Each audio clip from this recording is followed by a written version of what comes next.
Need to use your electric saw, but you don't have enough extension cord? This could be the right tool for you. Living in a rural area can have its advantages, but one of its main disadvantages is that we often lose power with storms, ice freezes in the winter. So some of our options are to get a big house generator and plant that somewhere, but those can be really, really expensive. We can get a portable generator, but then you're dealing with fumes, fuel storage, and the cost of that maintenance. Or we can get one of these. Thanks to the Home Depot Seeds program, we're looking at the Milwaukee MX Fuel Equipment System. This is a power supply unit that's battery operated. Let's take a look. Once out of the box, you have a frame unit that's 21 inches tall. From the front, it is 11 1/4 inches wide, and front to back, it's 14 3/4. It's 3,600 watts of peak power, which is the surge. Continuous run is 1,800 watts. And the really cool thing about this unit is it's outputting a pure sine wave, which means you can plug in laptops, computers, and it won't damage them. The kit includes 2 batteries. They go mounted on top and bottom of the unit. On the back of the unit is a 3-prong plug that you use the included power cord with, and that enables you to recharge the batteries. The included instructions were rather vague, so I had to discover a lot of what you're going to see on my own. Before we can start using the MX Fuel, or the battery, there's a shipping clip that puts the unit in a sleep mode. That needs to be removed. You should save this in case you need to ship the battery pack for repairs, or you just need to ship it somewhere because you need to put it back in that sleep mode. Now if you look, you'll see that there's a picture of a little lock, which means it's in that sleep mode. You should be able to push this in. It may be a little difficult, but once that disappears, then we're ready to mount this either on the top or the bottom of the unit. There are rails right here. So you just align the unit, the slope part, well actually they're both slope part. The display is going to be facing you, so then you just slide in the unit until it locks into place. You'll hear an audible click and the unit is locked in. Do the same thing for the bottom battery. While the unit comes with a carrying handle, it is quite heavy when both lithium batteries are attached to it. With the batteries attached, we take the included power cord, plug it into the back of the unit, find a receptacle that has power, and plug in the unit. While charging, the unit draws about 3 amps. With the dual battery pack, each battery gets its own status indicator. A closer look reveals the state of charge and also what's going on with the charging. If you have a red light, that means the unit is charging. If it starts flashing green, it's almost completely charged. A green indicates that it's fully charged. If it's flashing red, which is the case with the lower unit because it is waiting on the upper battery to finish charging, that indicates that you're just in a wait mode. If you have a fast blinking red light, that means that there is a temperature issue. Either the battery is too warm or too cold. And finally, if the light is alternating between red and green, there is a battery issue. Once this battery has fully charged, then it'll sequence and charge the bottom unit. During the charging phase, it's normal to hear the fan operating. The unit has been charging for just a little over an hour. We finally got a green status indicating that this battery is fully charged. Now it should start charging the other one. I've inserted test probes in here to see if we get any voltage coming off this receptacle while the unit is charging, and the answer is affirmative no. If we try to arm the unit, we still get 0. So therefore you cannot get power out of the unit while it's charging. If we unplug the unit, hit the arm button, we see that we get a output voltage of 114 volts, and of course we get the MX fuel light. One of the nice features that's not mentioned in the manual is this opening, one in front of each of the batteries. And as you see here, if you're concerned that somebody might walk away with your very expensive batteries, simply add a lock and now the battery can no longer be removed. For a unit that's designed to be on a work site where there's always lots of sawdust and dust around, the fan has no filter to protect any of the internal components. So air is just literally drawn in and sent across with no filtration whatsoever. On the back side of the unit is another fan, and it's actually at the opposite corner of the fan in the front. At this point, this fan is not running. And for some odd reason, the screws that you'd use to mount a charging unit on the side of the inverter are T25.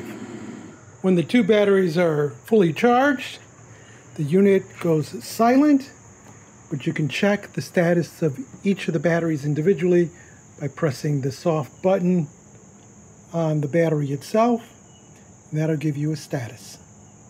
With the unit armed, you get a tally light, the fan comes on, the inverter stabilizes, and it's ready for you to plug in a device in one of the two receptacles.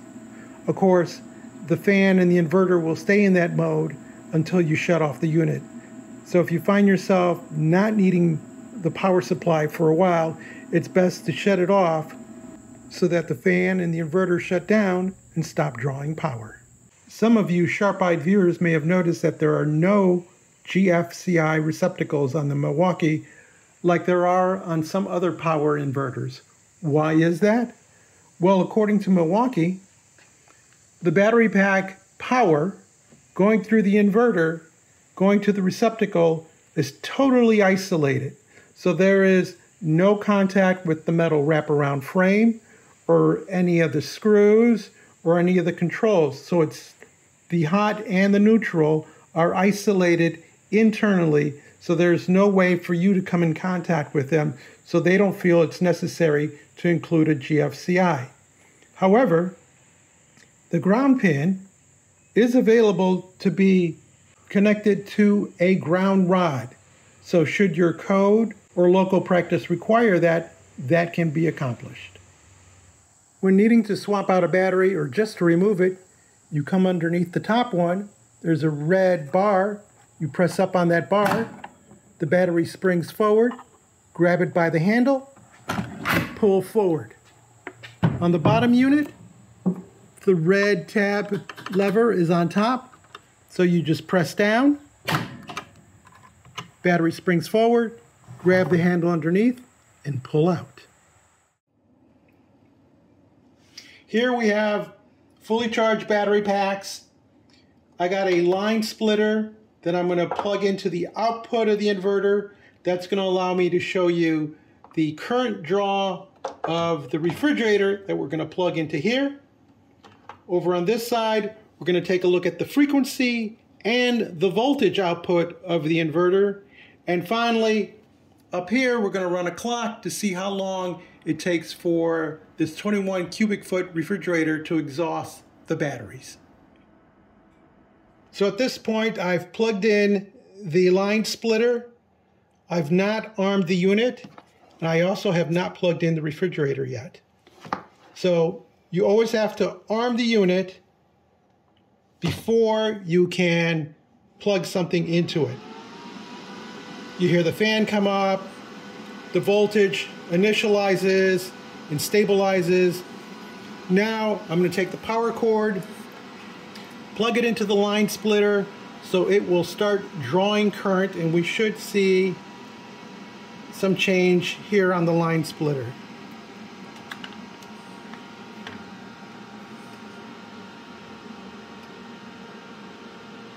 We're close to 1.5 amps on the refrigerator. And if I come over and look at voltage, so let me plug those wires in.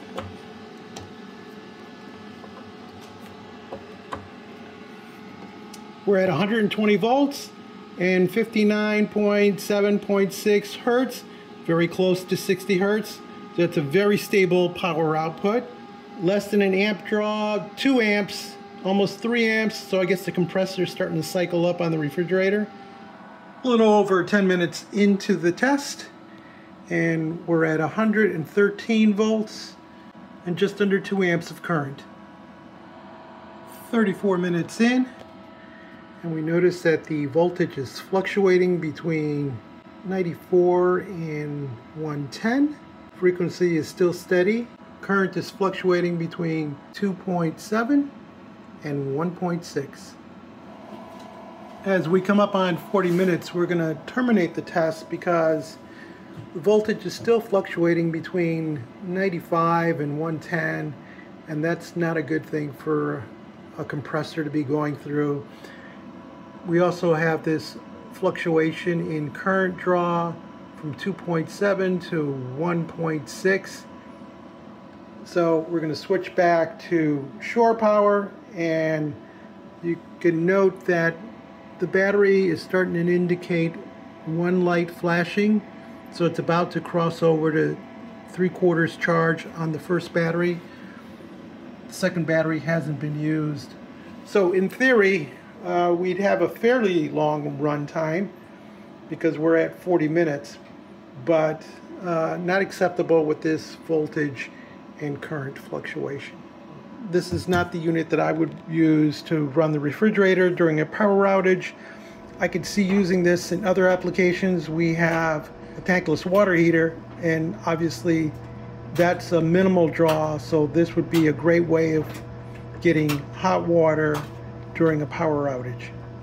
For comparison, I decided to take the power from a dedicated outlet to the refrigerator, and once again we're going through a line splitter to get our amperage, and we're reading voltage right off the receptacle. As you can see from the power company, we're getting 60 hertz on the nose, 123 volts. Amperage reading is less than 0.05. That, of course, will change when the compressor switches on. 15 minutes in, our voltage is 122.5, frequency 59.9, current draw 1.45.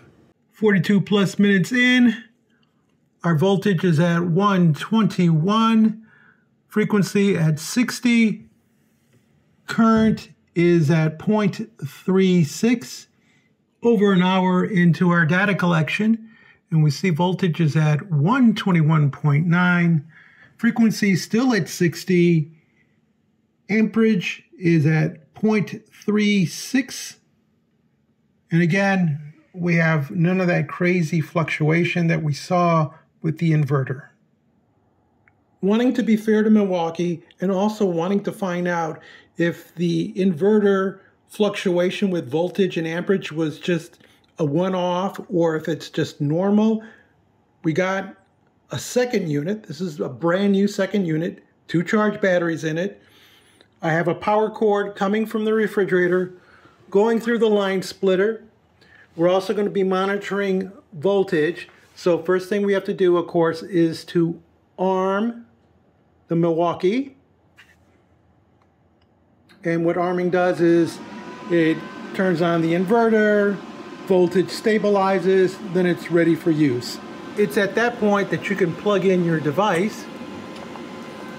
So now the refrigerator is plugged in. It's drawing just under a volt. You hear the refrigerator cycling on. We turn on our clock. And now I'm going to monitor voltage coming out of the inverter, and we see that we are at a frequency of 59.4 and 119 volts.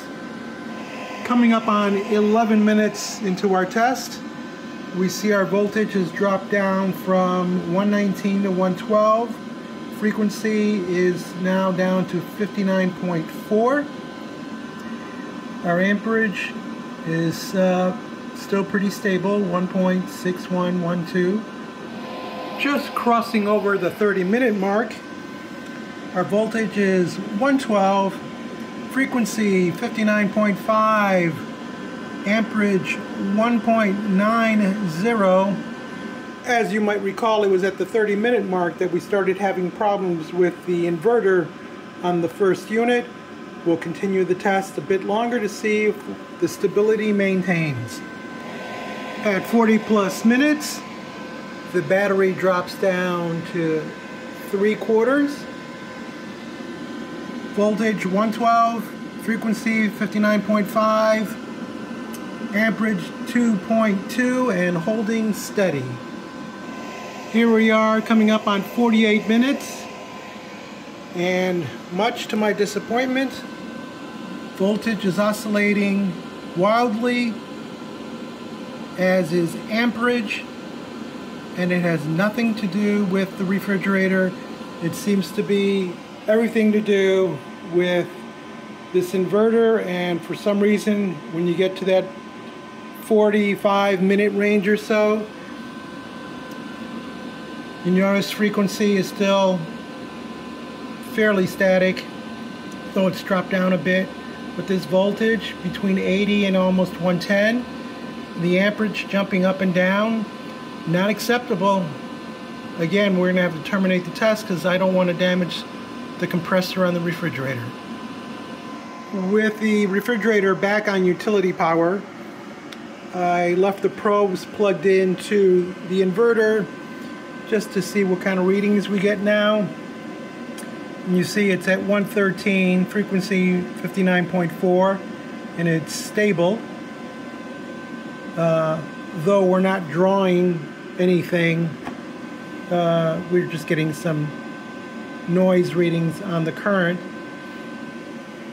So interesting that when loaded for in excess of 40 minutes, the inverter for some reason just starts going a little crazy, and it's not indicative of one of these units, it's of at least 2 samples. You see, this is a case in which if you had a display here showing you current and voltage output, you'd be aware of that situation, but because we don't, there's nothing here to indicate that you could potentially be damaging a device that's plugged into the unit. Milwaukee has designed this unit for running power tools that require 15 amps or less, and which are running in short bursts, which may explain the reason why it had such difficulty with the continuous run of the refrigerator. Of course, there are those items like a fan that can run pretty well even with fluctuating voltage and amperage. And with those type of items, you could certainly get a fairly long runtime using this device. With the fan at low speed, we see an output of 112 volts and just 0.4 amps. We step up the speed to medium. Voltage drops down to just 110, 0.41 amps. Increase it to high speed. Voltage drops down to 107, amperage 0.42. Voltage range should be between 110 and 120. And that's just an issue with the inverter because we're not really drawing all that much current. With the fan off, output voltage from the inverter stabilizes at 114. While there are other power banks out there that have longer run times and perhaps more features, one of the unique things about this Milwaukee is the fact that you get 2 swappable batteries. So the unit will run on just one alone, or you can attach both, and then as one depletes, you can put on another one and just keep on going. Another nice feature, wraparound feet on the metal frame that wraps all the way around the unit. and provides a convenient handle for carrying. The one-button operation makes it simple to arm the unit, let it stabilize, and then you can use one of the two receptacles for up to 15 amps of power. And the receptacle is protected from over and under voltage and short circuiting. The unit comes with a 14-gauge power cable, which is used to supply power to the integrated battery charger. A feature unique to Milwaukee is the One Key, which allows for inventory tracking and security lockout of their devices. So with an application that you download on your smart device, you can keep track of the location of your unit, you can lock it out so nobody can use it, and you can track its performance. Something that would benefit contractors and those having multiple units. Some of the negative things about this unit is when it's charging the battery, you can't use the receptacles, thereby eliminating the possibility of using this as a standby unit in where you could have devices plugged into it. They'd be running as long as the unit was plugged in, but when power failed, then the battery would take over and output. That can't be done with this unit. While there's an onboard indicator of status of each of the batteries, and whether it's charging, discharging, hot or cold, or there's some other issues, there's no display telling you what the power output, what the voltage output, or what the frequency output of the inverter is. Therefore, there's no way of knowing when you're about to draw too much power other than the inverter shutting down the unit. The unit has two fans, one at each end, but there's no screen or filtering mechanism to keep worksite debris from entering inside the unit. And while designed to be a carry-on to a worksite, there's no USB attachments for those with smartphones, tablets, or laptops, forcing everyone to bring their adapter to tie up one of the two receptacles. While I'm grateful for the included power cord, there's just no convenient onboard storage. Another disappointment was our runtime test, in which both the current and voltage from the inverter became unstable and we had to terminate the test. Depending on the device plugged into it, unstable voltage and current can lead to damage. So who should buy this unit? Well, if you're on a work site and you need occasional power, this might be a good choice. The fact that you could swap out batteries means that you can just keep on going as long as you have extra batteries. The downside, of course, is that if you need continuous run, you may be better off with a small gas generator than using this unit. For homeowners and those trying to live off the grid, this has its usefulness, but it also has its limitations. Two receptacles, no USB. You can't use it in the standby mode, but if you're running small appliances, fans, lights, radios, laptops, then you could get considerable long runtime out of this. Plus, you have the ability, if you know you're going to be out there, you bring an extra pack or two, and you can swap out your batteries and keep on going. As for me, we're just going to use this if we lose power and we need to run the refrigerator for a few minutes while we go and get ice, or if we need to run the water heater so someone can take a shower, to operate a fan, lights, small types of appliances that don't draw a lot and that really aren't all that voltage and current sensitive. If you found this video interesting or useful, give us a thumbs up, leave us a comment, join the subscription team, and as always, thank you ever so much for watching.